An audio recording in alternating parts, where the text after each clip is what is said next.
সরকারের দায়িত্ব গ্রহণ করার মাত্র কিছুক্ষণ পরেই আমি আপনাদের কাছে দুটো কথা বলতে এসেছি।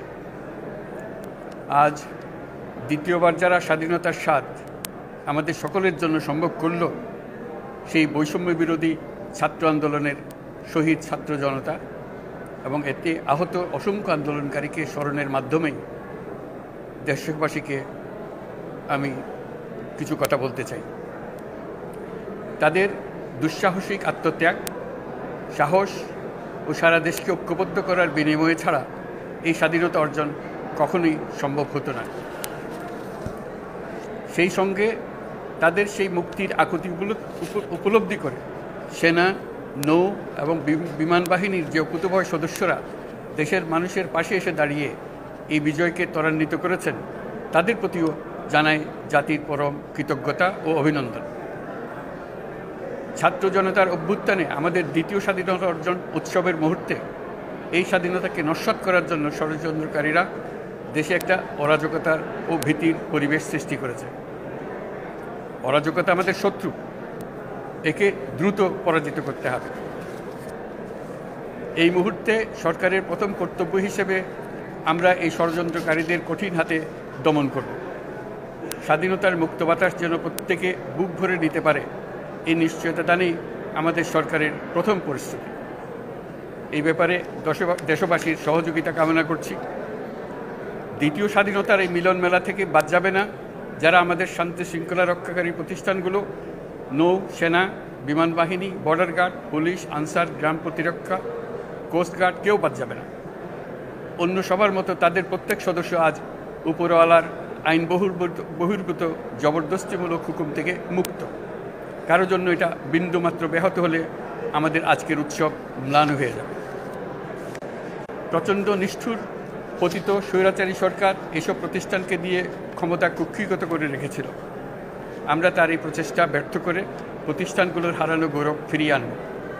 এই ঘৃণ্য চেষ্টায় ব্যবহৃত হয়ে যারা অপরাধ সংগঠিত করেছে তাদেরকে আইনানুগ বিচারের মাধ্যমে শীঘ্রই উপযুক্ত শাস্তি দেওয়া হবে।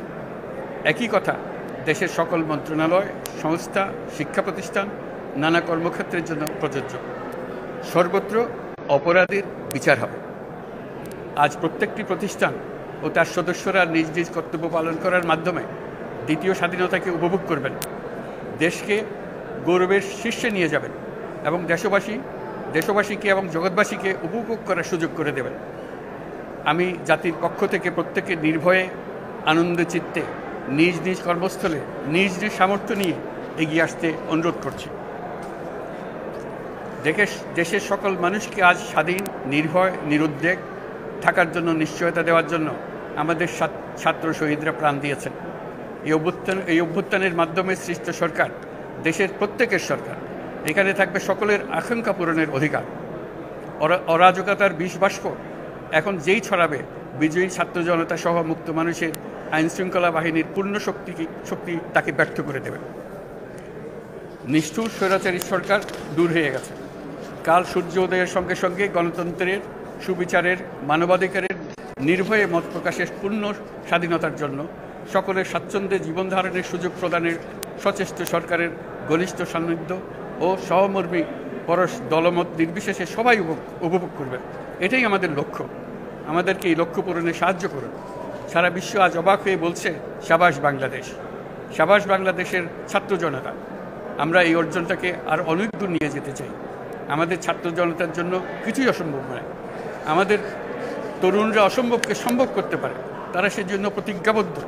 যদি আমরা ঐক্যবদ্ধ থাকি, ধ্বংসাত্মক কর্মকাণ্ড থেকে দূরে থাকি, সবার জন্য মুক্ত পরিবেশ সৃষ্টি করতে পারি, আমাদের বিজয় অবশ্যই হবে। আল্লাহ, মহান আল্লাহ আমাদের। তত্ত্বাবধায়ক সরকারের প্রধান ডক্টর মোহাম্মদ ইউনূস, তিনি শপথ গ্রহণের পর জাতির উদ্দেশ্যে এই ভাষণগুলো দিলেন। এই ভাষণের প্রেক্ষাপটে তার যে উচ্চাকাঙ্ক্ষা বা আদর্শ, সেই আদর্শ পরিপূর্ণতা পাক, বাংলাদেশের শান্তি ফিরে আসুক, বাংলাদেশ আবার নতুন করে গড়ে উঠুক, এই আশায় সারা বাংলাদেশব্যাপী